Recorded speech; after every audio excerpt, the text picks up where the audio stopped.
Hi, my name is Dr. Forrester Dean.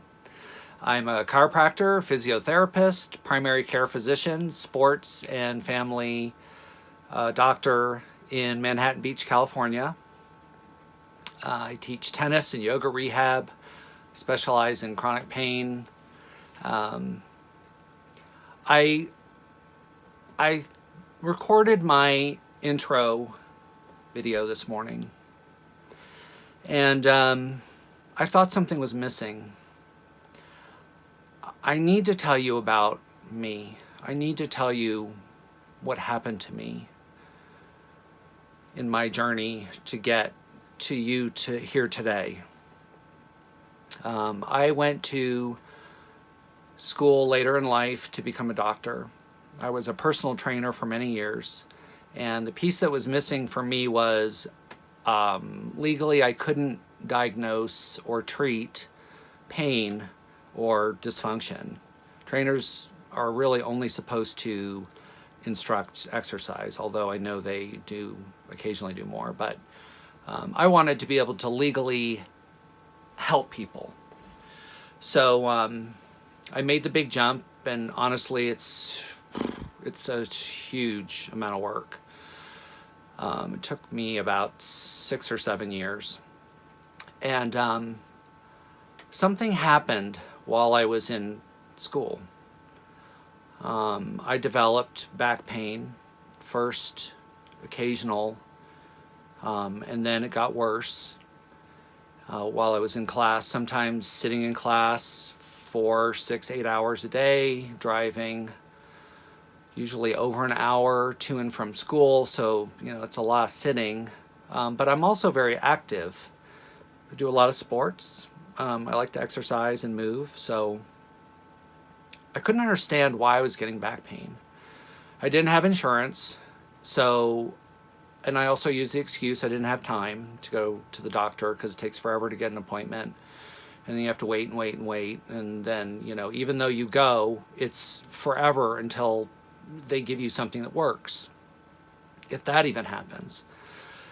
So it got to the point where I couldn't put on my shoes, lace up my shoes. I couldn't put on a pair of underwear. I couldn't put my arm through a sleeve. I couldn't get in and out of my car. I had to stop exercising. I couldn't go to yoga. I couldn't go to spin class.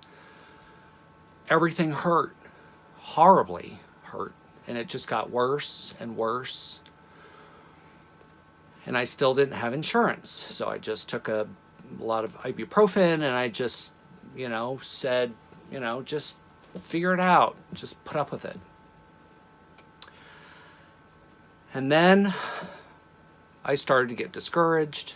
I started to get depressed. I wondered if this was ever going to change. And then one day in class, I had a heart attack. And then I really started to lose hope. And I felt like nobody cared, and there's nothing I could do. Fortunately,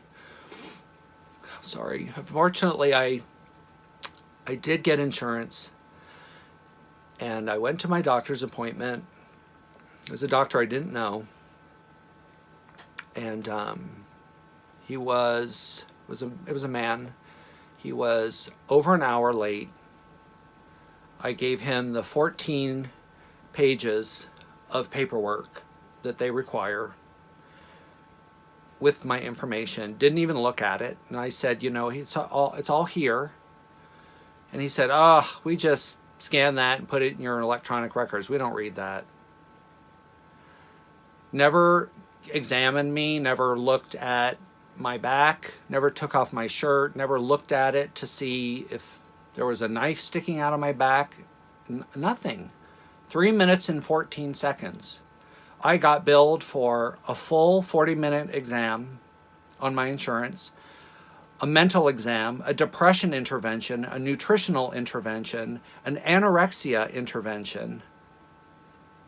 I was charged for blood work. And none of this happened.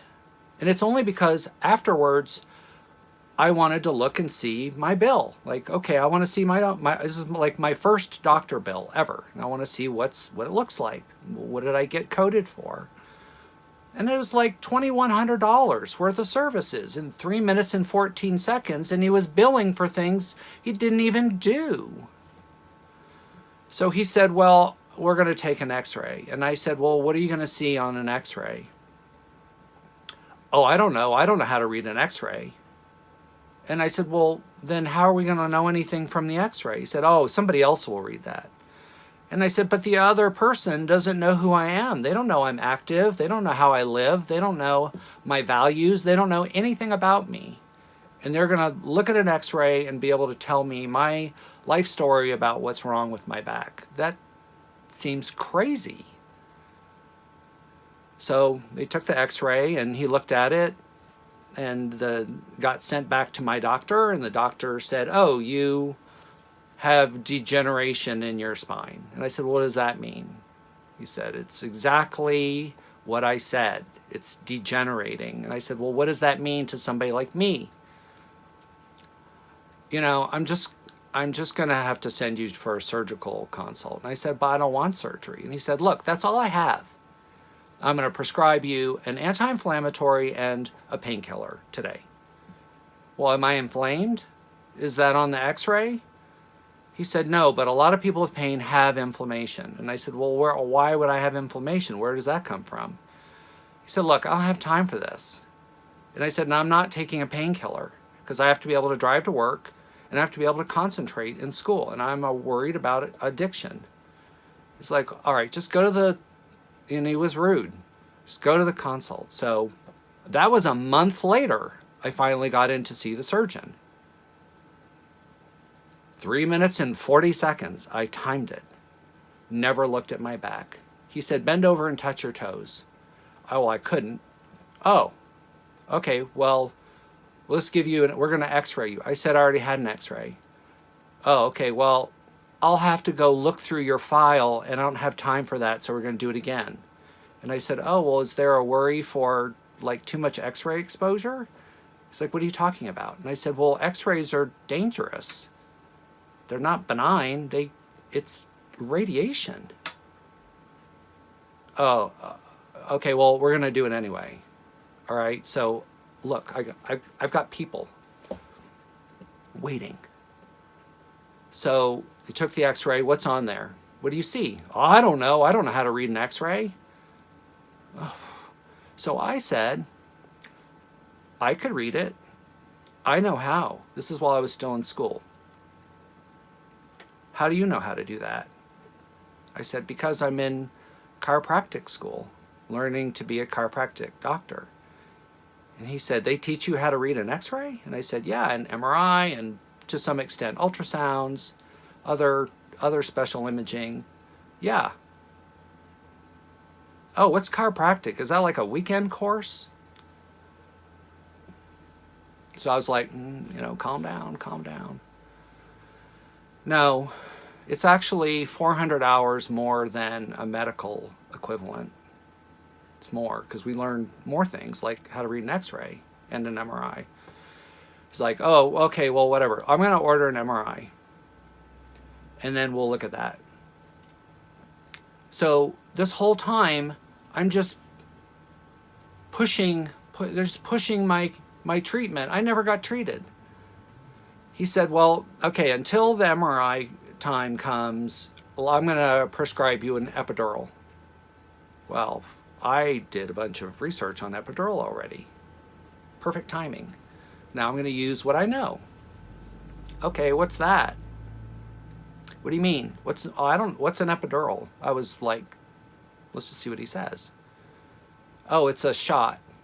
Does it go in my arm? I don't understand. He said, no, it goes in your back. Into what? Into your spinal cord. And I said, oh, I definitely don't want that. What does it do? Well, it can relieve pain. It can or it does or will. Well, it can. And how many people out of 100 does it work? Oh, I don't know. What if I told you it was less than 1%? And that means out of every 101 people you prescribe an epidural for, that you get to bill for, it works on one person. And what are the risks? So do you see what I'm getting at? Like, this doctor thinks I'm stupid, and I'm just going to do what he says because he's God, and he's always right, and they never do anything wrong, and they're just trying to get me out of his office. You know, what kind of like big fancy language can he use? He's like, oh, you might have ankylosing spondylitis. And I said, okay, what's that?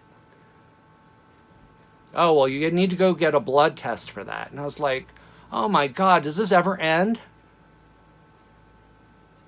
So I need to tell you the story about me because I get how bad it is from the patient side. And I saw it for myself for the first time, believe it or not. But I had this awareness because I know what I'm being taught. I'm being educated how to be, honestly, the world's best doctor.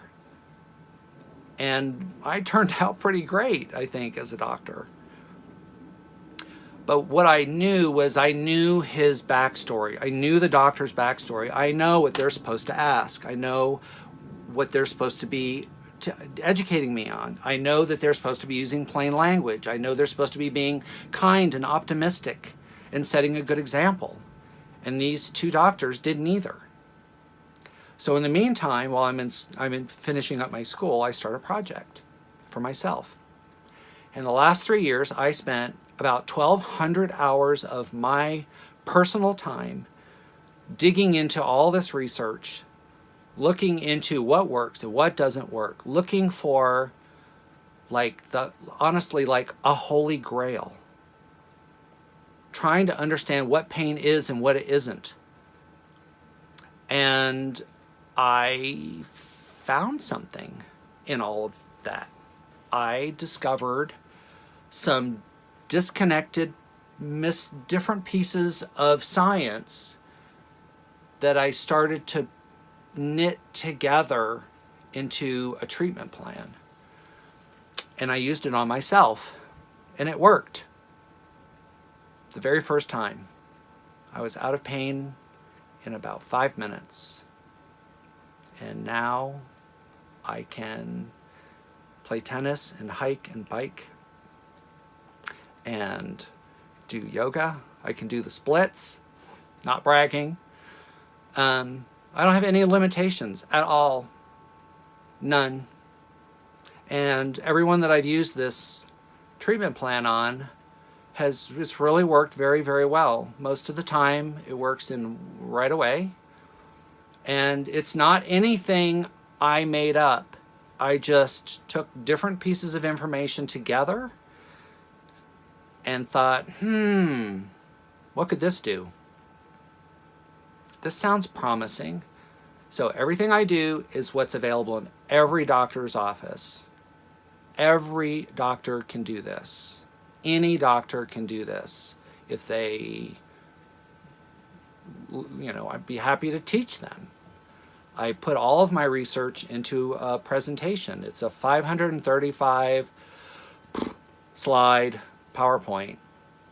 And I'm looking for a place to teach it in front of doctors.